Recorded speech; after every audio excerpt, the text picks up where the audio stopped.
Bismillahirrahmanirrahim. Assalamualaikum warahmatullahi wabarakatuh.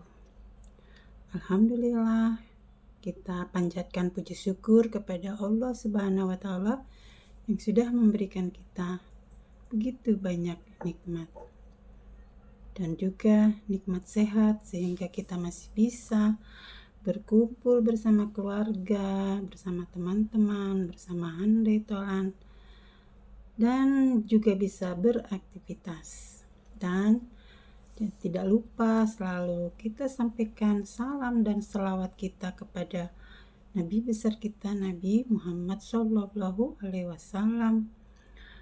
beserta keluarga dan sahabatnya. Semoga kita semua menjadi bagian dari umat beliau yang kelak mendapatkan syafaat. Amin amin ya Rabbal Alamin. Bapak dan Ibu yang dirahmati Allah Subhanahu wa Ta'ala, izinkan saya untuk berbagi dan semoga bermanfaat dan ada manfaatnya bagi untuk menambah pengetahuan. Kali ini setelah kemarin saya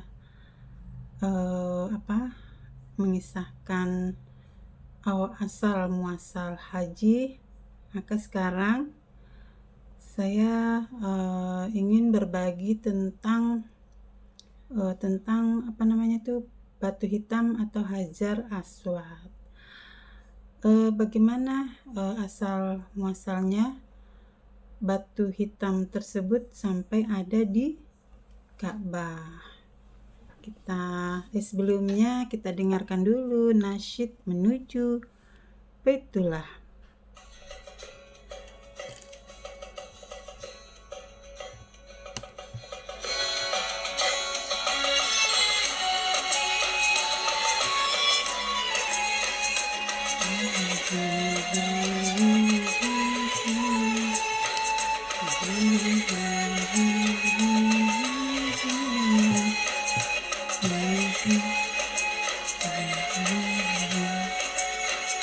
Menuju Baitullah, menuju Allah, bersihkan diri, sucikan hati.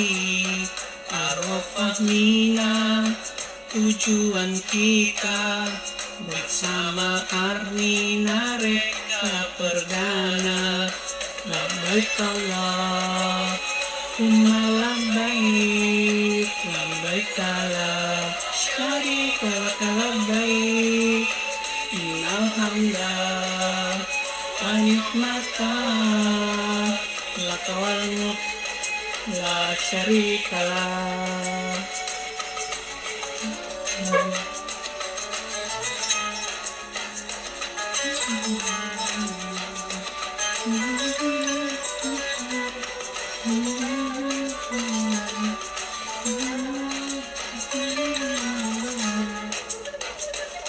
Ya Allah, ampuni kami atas segala dosa diri dalam perjalanan menuju haji.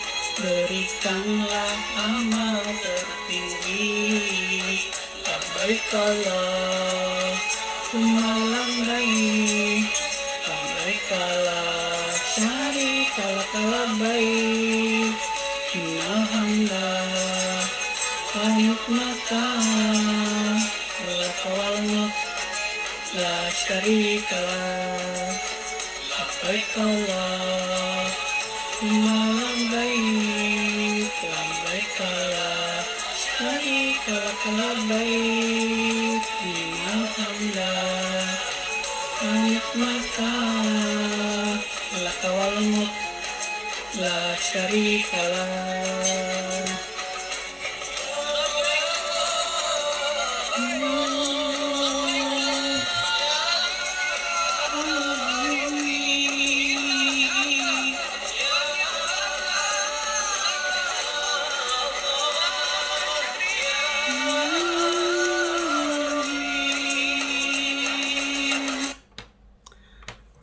Itulah tadi nasyid nasyid dari Armina Reka Perdana yang berjudul Menuju Baitullah, tentang semangatnya jamaah dan doa-doa mereka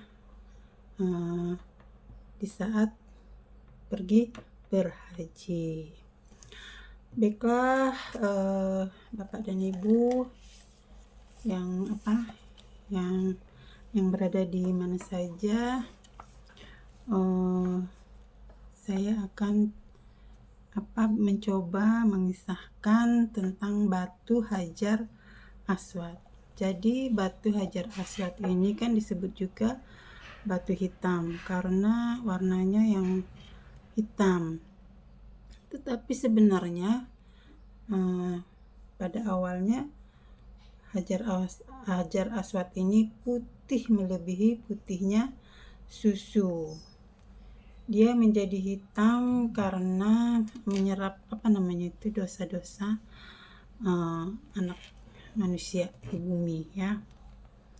Jadi dikisahkan bahwa nabi yang pertama yakni Nabi Adam, setelah diturunkan ke bumi dan bertemu dengan Siti Hawa ya, memiliki keluarga selama bertahun-tahun. Dan suatu waktu Nabi Adam ini merasa rindu dengan kehidupan surga ya, dengan kehidupan dia pada saat dulu sebelum dia diturunkan ke bumi. Allah mengetahui kerinduan Nabi Adam tersebut dan lantas menyuruh malaikat Jibril untuk turun ke bumi memberikan hadiah dan oleh-oleh lah gitu ya dari langit gitu kan. Nah kemudian Allah itu mengutus Jibril ya untuk turun ke bumi untuk memberikan oleh-oleh untuk Nabi Adam. Oleh-oleh itu ternyata adalah sebuah batu yang berwarna putih melebihi putihnya susu dan disebut Hajar Aswad. Nah kemudian Nabi pun berkuranglah Nabi Adam ini pun terobati rasa rindunya dengan oleh-oleh Hajar Aswad yang diberikan oleh Jibril ya, malaikat Jibril. Lalu setelah bertahun-tahun lamanya, setelah setelah anak-anaknya juga besar, kembali lagi Nabi Adam ini merindukan kehidupan di surga gitu ya. Dia rindu lagi dengan dengan kehidupan umat muslim harus baca doa. Kehidupan di surga itu kan, bagaimana dia dulu sehari-hari tinggal di sana, dan ia mempunyai kesan yang sangat dalam gitu ya, tentang setiap hari dia melihat sebanyak 70.000 malaikat itu bertawaf gitu ya, malaikat dia Nabi Adam ini melihat setiap hari penduduk langit dan juga malaikat itu bertawaf mengelilingi Baitul Makmur. Baitul Makmur itu adalah Ka'bah bagi penduduk langit. Jadi penduduk langit juga bertawaf, malaikat juga bertawaf. Nah, jadi Nabi Adam ini rindu lagi, pengen dia pokoknya dia merindukan kehidupannya dulu di sana. Seandainya saja saya juga di sini bisa bisa seperti di sana gitu ya. Nah, kemudian kan Allah juga mendengar kerinduan Nabi Adam tersebut. Lalu Allah perintahkan ya untuk Nabi Adam membangun Ka'bah di bumi seperti halnya di langit. Jadi awal mula Ka'bah itu bukanlah dibangun oleh Nabi Ibrahim, melainkan oleh Nabi Adam dan putranya ya. Nah, kemudian Nabi Adam pun melaksanakan perintah Allah. Beliau pun mengumpulkan bahan-bahan untuk membangun Ka'bah bersama anak-anaknya. Nah, Ka'bah tersebut tepat berada di bawah Baitul Makmur atau Ka'bahnya penduduk langit. Setelah selesai membangun Ka'bah, di tempat itulah Nabi Adam dan anak-anaknya bertawaf, dan kemudian juga pengikut-pengikut Nabi Adam ya, mereka bertawaflah di situ. Berabad-abad pokoknya ya, bertahun-tahun pokoknya ya, sampai berabad-abad hingga tibalah pada masa Nabi Nuh. Seperti yang kita ketahui di kisah sejarah Nabi Nuh, itu kan ada banjir yang sangat besar sekali, yang akhirnya sampai menghancurkan Ka'bah dan hanya meninggalkan pondasi-pondasinya saja. Kemudian setelah keadaan hancur begitu ya,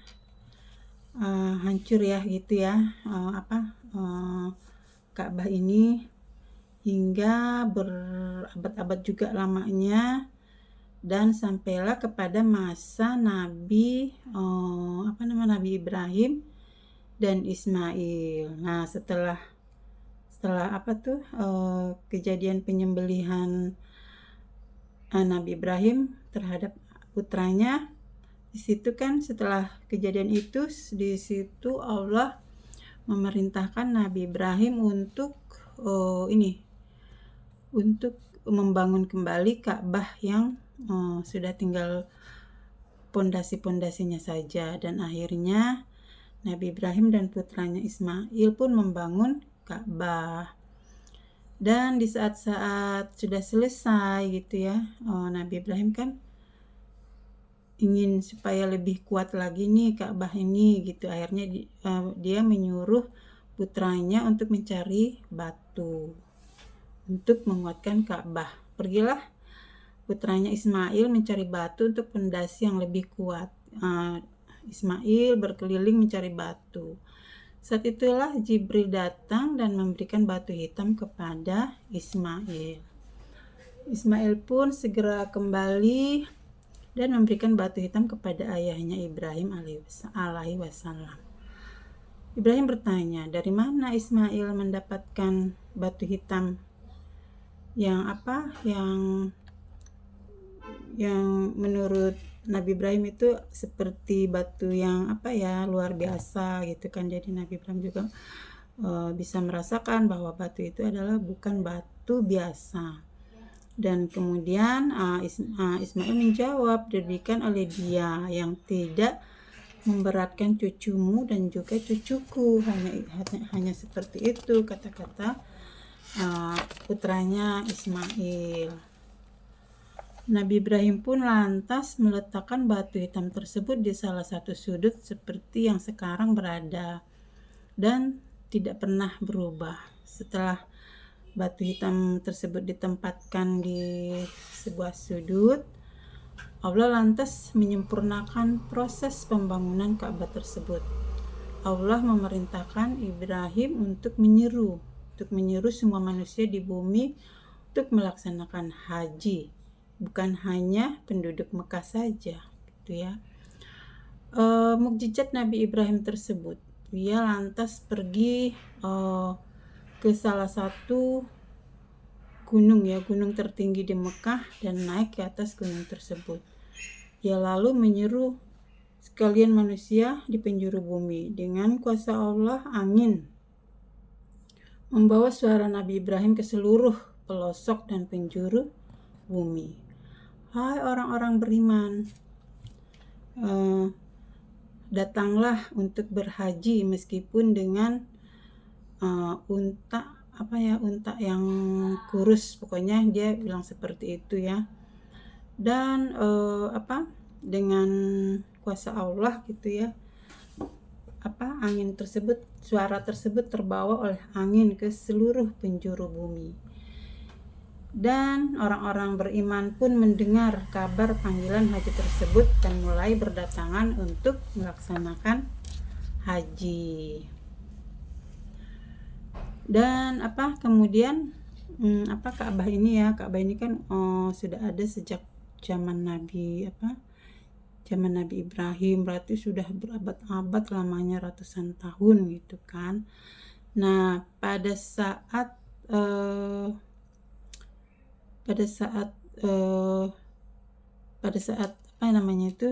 Nabi Ibrahim sampai sekarang ini, itu Ka'bah itu sering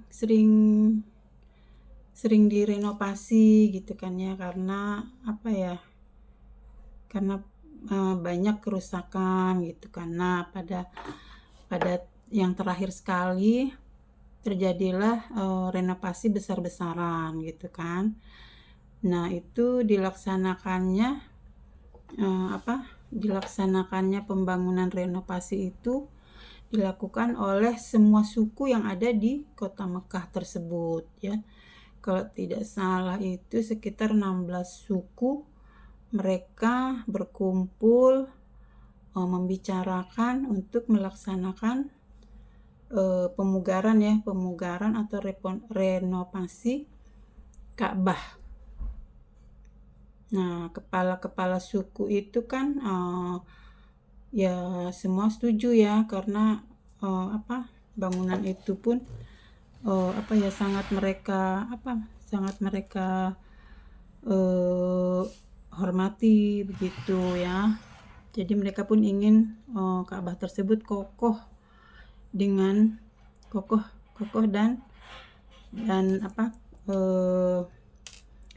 pantas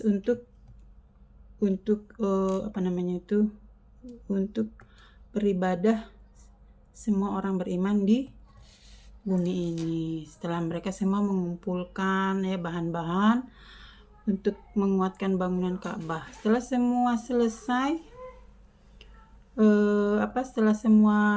pembangunan itu kan, pada saat mau pemugaran itu batu Hajar Aswad ini kan diturunkan dari posisinya dan diletakkan di satu tempat. Nah, tibalah pada saat setelah selesai pembangunan Ka'bah ini, nah semua tidak ada yang tidak ada yang berani memulai untuk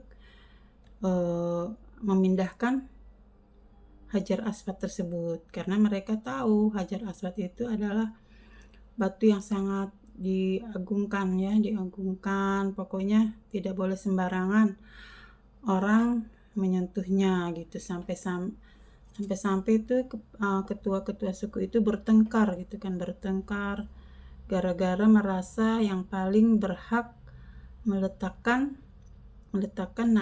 batu Hajar Aswad itu pada tempatnya. Karena begitu bertuahnya Hajar Aswad itu, sehingga tidak boleh ada yang sembarangan meletakkannya di pondasi semula. Hampir saja mereka saling membunuh, saling berperang gitu untuk mendapatkan hak meletakkan Hajar Aswad ke tempatnya. Sehingga salah satu di antara mereka itu menengahi gitu ya. Sebaiknya kita meminta pendapat seorang tokoh gitu kan, seorang yang bijaksana, supaya persoalan mereka ini diselesaikan gitu. Dan akhirnya mereka pun meminta pendapat kepada seorang yang sudah dikenal di situ ya, yakni Abu Umayyah ya, Abu Umayyah gitu kan. Mereka pun menemui tokoh tersebut dan menceritakan masalah yang telah mereka hampir saja memecah belahkan mereka semua. Kemudian tokoh tersebut, Bapak Umayyah tersebut pun berkata ya bahwa kalau kalian sampai berperang, sampai saling bunuh membunuh gitu kan, nanti siapa nanti yang akan tinggal di Mekah ini gitu kan ya. Baiklah, saya akan memikirkan gitu ya bagaimana caranya penyelesaian masalah ini begitu. Kemudian Abu Umayyah ini pun ya berpikir ya bagaimana caranya meletakkan Hajar Aswad itu ke tempatnya.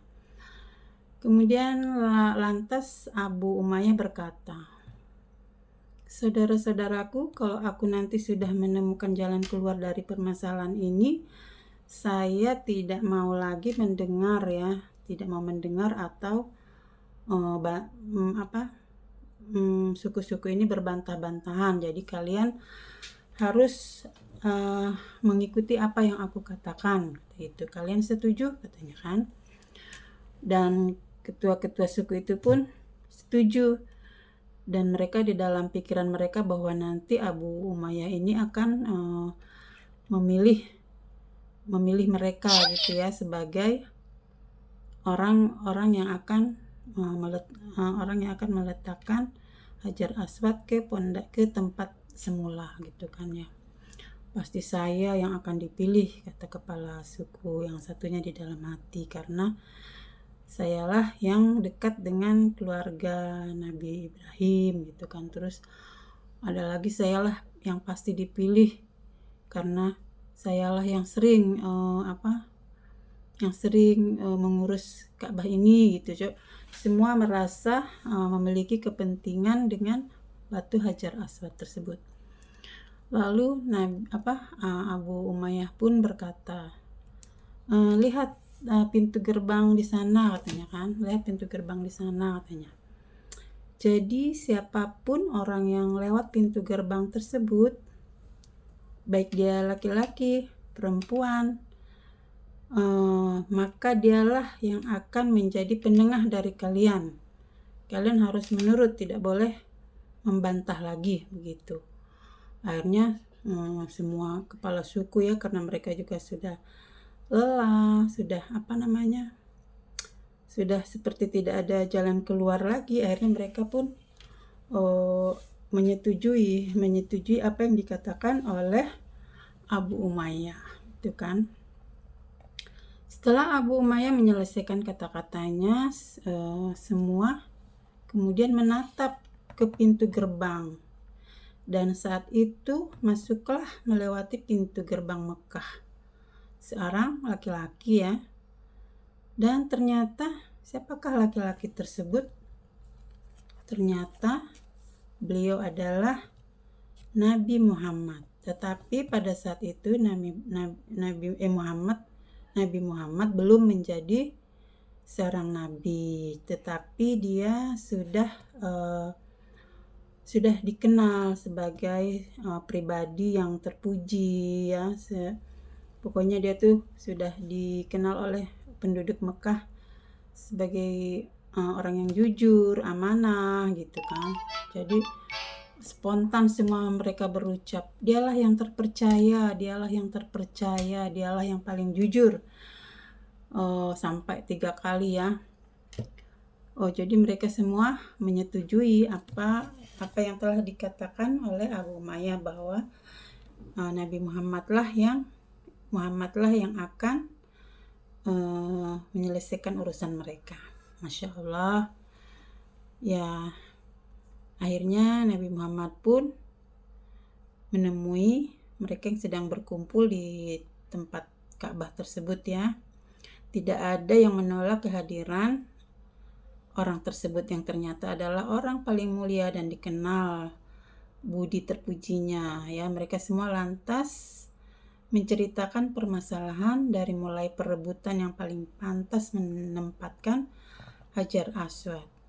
Lalu Nabi Muhammad setelah diceritakan semuanya dari awal hingga akhir, pun akhirnya lantas berkata bahwa dia dengan senang hati akan menyelesaikan permasalahan mereka. Dan kemudian Nabi Muhammad membuka jubahnya ya, dan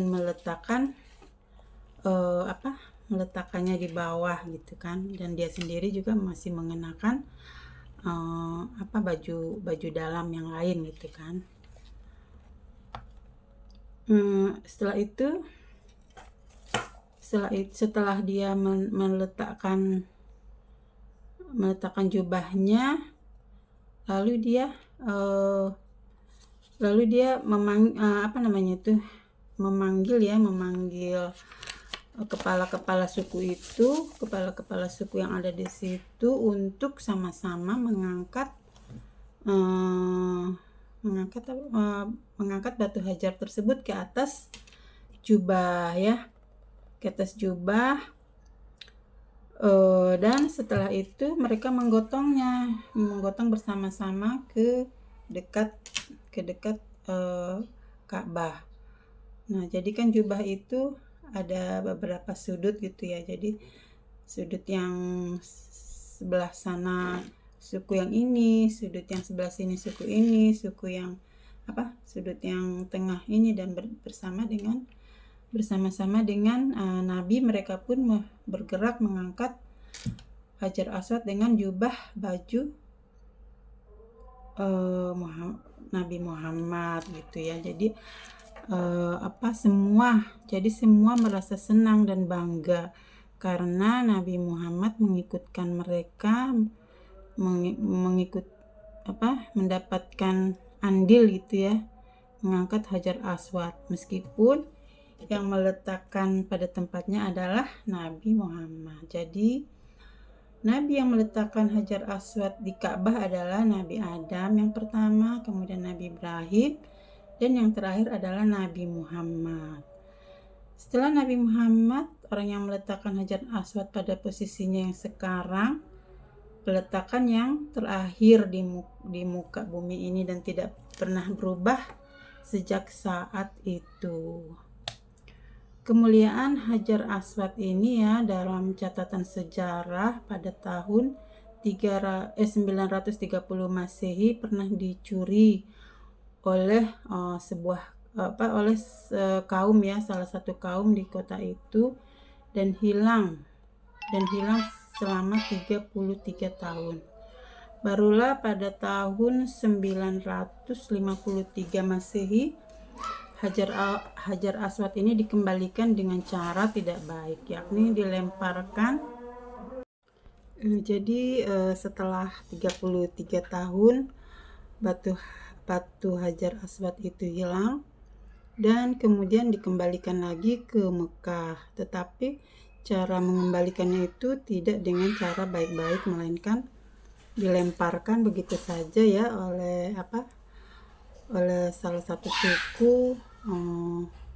suku yang berada di sana gitu ya. Dan Hajar Aswad itu pecah menjadi beberapa bagian. Jadi yang batu Hajar Aswad sekarang itu banyak yang mengira itu adalah batu yang seutuhnya, tetapi yang sebenarnya adalah merupakan bagian dari pecahan-pecahan batu Hajar Aswad. Itulah yang sekarang kita lihat di Ka'bah. Batu lonjong itu adalah batu biasa untuk merekat Hajar Aswad, yang mana pecahan-pecahan itu ditempeli agar tidak tercecer dengan batu yang lebih besar dan diberi pelindung yang bentuknya seperti cangkang yang terbuat dari besi dan perak agar tidak mudah pecah.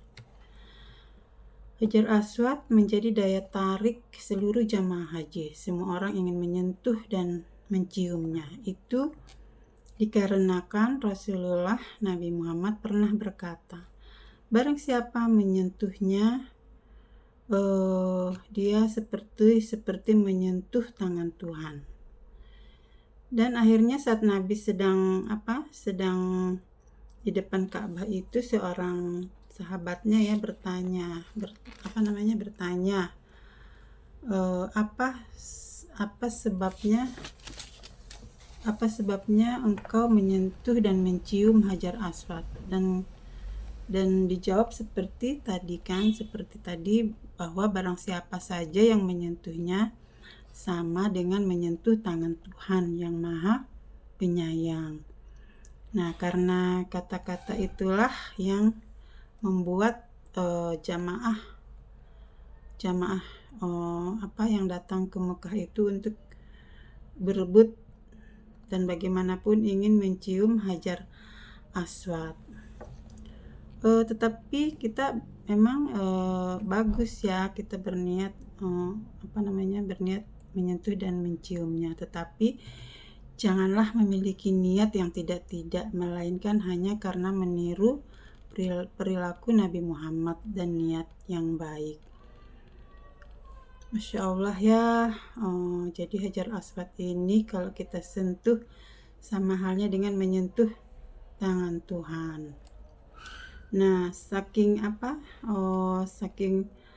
antusiasnya jamaah-jamaah dari seluruh dunia untuk untuk mencium dan menyentuhnya, sampai Umar bin Khattab ya pada saat dia berhaji berseru keras-keras di depan Hajar Aswad, "Wahai Hajar Aswad, kalau saja Rasulullah tidak menciummu, aku tidak akan menciummu juga, karena engkau hanyalah batu biasa," gitu. Jadi terkait sikap jamaah haji yang seringkali berebut sehingga sering terjadi jatuh korban, sehingga pada saat Khalifah Umar bin Khattab itu, dia sampai berteriak seperti itu ya. Jadi kalau bukan hendak meniru perilaku Nabi Muhammad, dia tidak akan mencium Hajar Aswad. Jadi jangan sampai kita berniat ya meminta hal keduniawian kepada Hajar Aswad, karena kelak Hajar Aswad ini akan muncul dengan bentuk yang lebih besar dari gunung Abu Qubais, yang lebih besar dari gunung Abu Qubais ya. Dia memiliki lidah dan bibir dan bicara siapa saja yang menyentuhnya dengan niat jahat dan baik. Jadi dia akan tahu gitu ya niat masing-masing jamaah menyentuh dan menciumnya. Jadi sekali lagi ingatlah kata-kata